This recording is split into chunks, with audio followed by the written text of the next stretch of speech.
All right, we're here for another episode of Lost Boys versus. I'm going to be battling newcomer to the Lost Boys podcast, Harlan Fear. How you doing, Harlan? I am doing great. I'm ready to beat your butt. To beat my butt. Oh All yeah, right, beat your well, butt. tell us what. Tell the people what you're playing before we get started.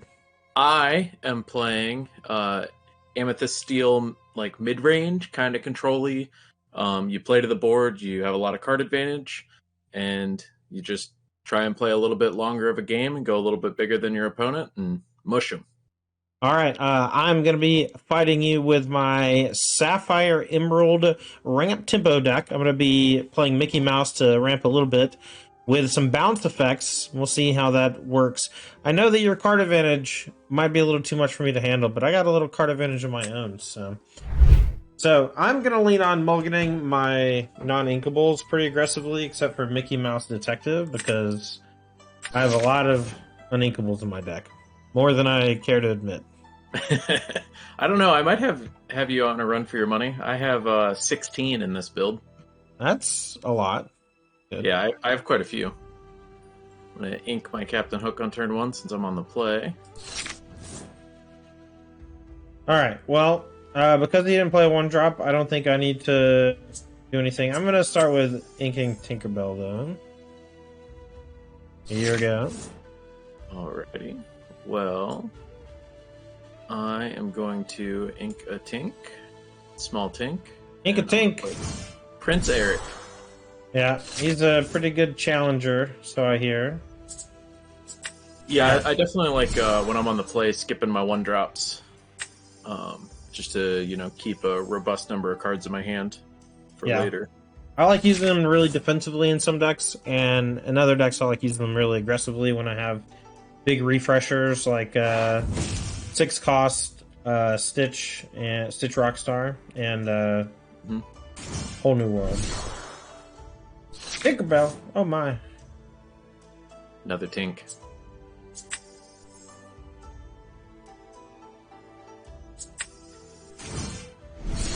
My secret technology, Megara.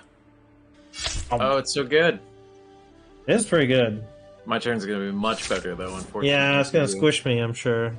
Here comes Her Highness. Yes. Tinkerbell! Giant fairy!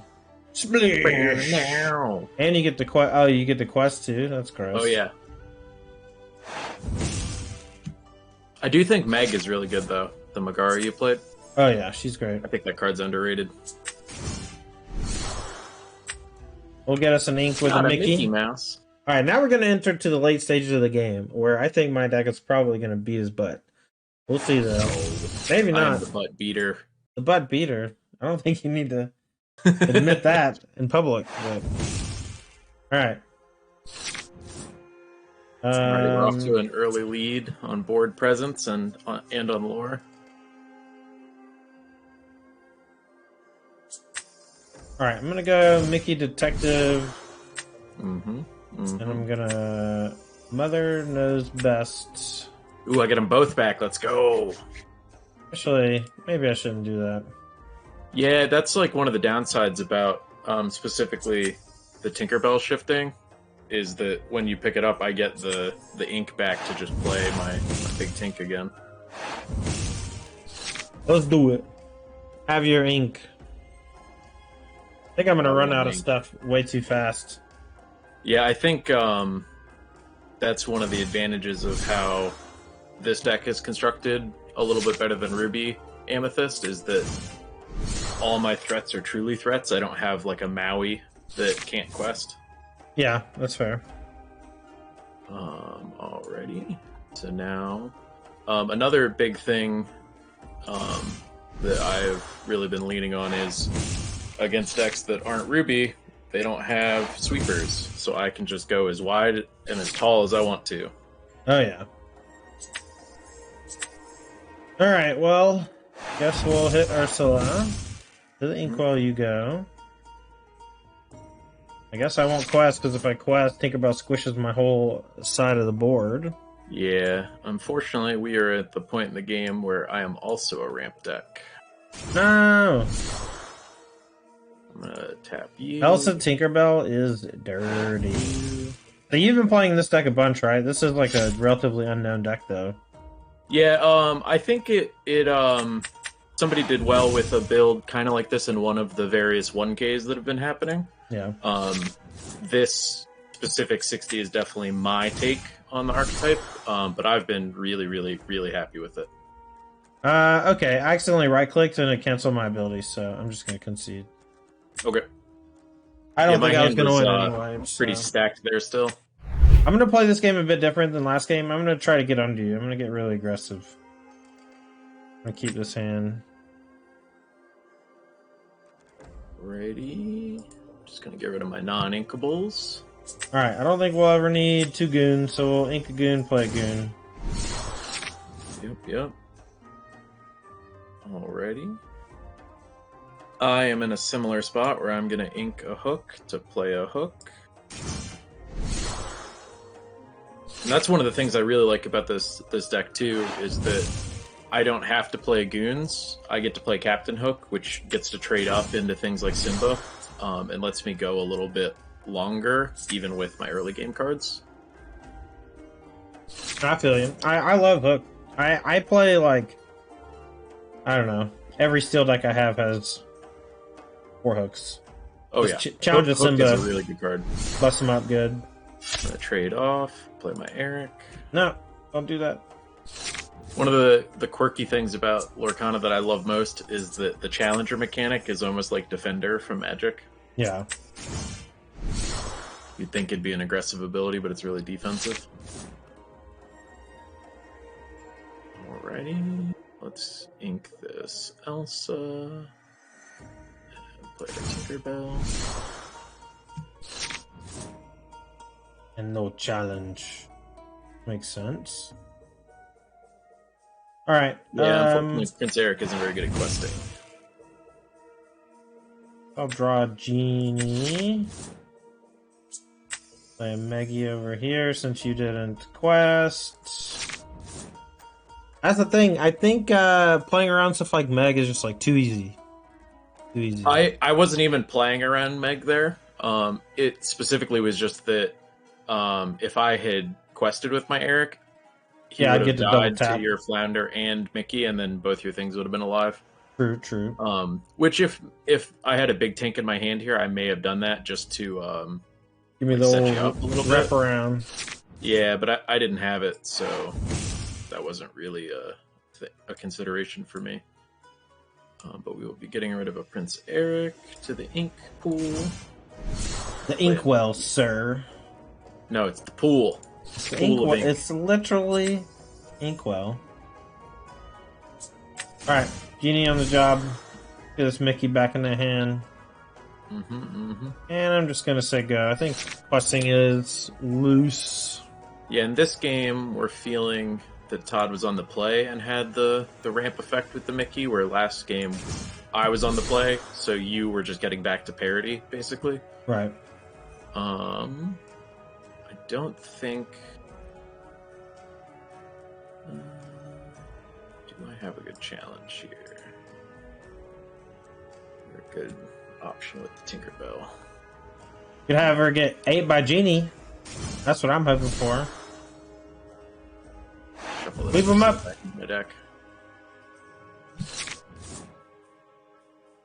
Alright, what am I going to do here? You didn't do anything, so I guess it's just going to be Genie time. And guess what? We're Genieing again. How's it feel? No. Feels great. I don't believe you. I know it feels bad. I've gotten Genied plenty of times. Feels great. If I keep saying it, maybe it'll be true. Yeah, maybe. Alright, one to everything. Alrighty. Call me the Buddha. Deal one with everything. Now I think quest time. firing in. We're racing now. Yeah, I'm down with Speed this. racer. I think I'm just gonna ignore you. Time for the Cusco. Oh no. Oh. It was kind of a good and bad draw. Maybe I should have done some trading so that Tinkerbells and Grab your swords don't do massive damage. At the very least, Fonder should have hit Magic Broom so second Big Tink doesn't eat it. It's fine though. It can be alright. On discard.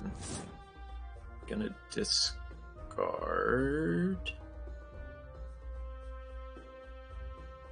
Oh, this one's tough. What you got, buddy? I think I'm gonna discard this Elsa. Feels kind of bad. Sheesh. I'm happy about that. On the other side. Here comes Ursula. There she is. All right, what you got? Any more questions? Ow. No, I'm gonna sing you a song though. Oof. Yeah, that one was coming. Definitely should have hit the old Magic Broom trade. Alright, so we're gonna go... Actually, how do I cancel that? Yeah, we have you in a nice spot where it's not very good for you to quest with your Cusco, because then the Tinkerbell gets to eat the Cusco and a genie. Right. But if you're questing with only the genies, you're behind on the race by quite a lot, so... Yeah. I guess I'll just go for...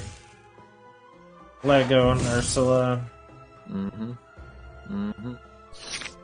Oh my god, we drew the best card. No!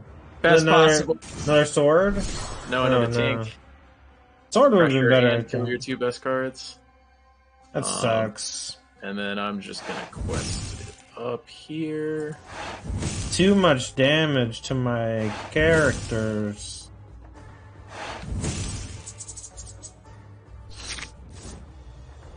Save me, Cusco. No touchy. Save me. I don't think I'm gonna win this one, chat.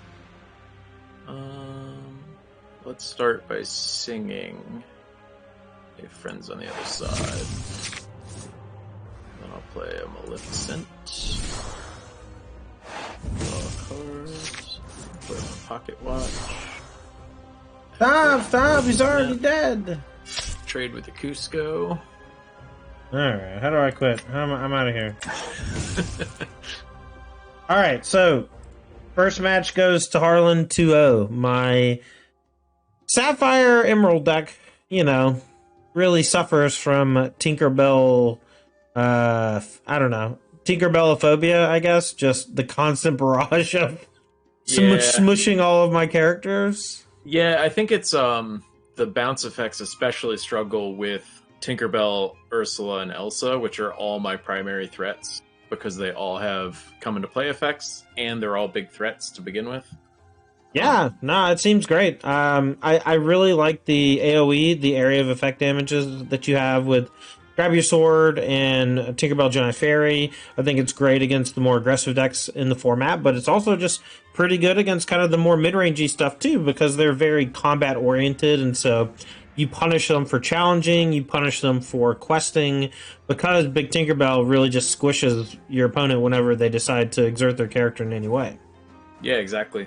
I also really like the Steel cards versus Ruby in these kind of mid-rangey decks, because the best way to beat Ruby Amethyst is to get hyper-aggressive way underneath of them, because Dragonfire and Be Prepared are expensive, where Smash and Grab Your Sword are not.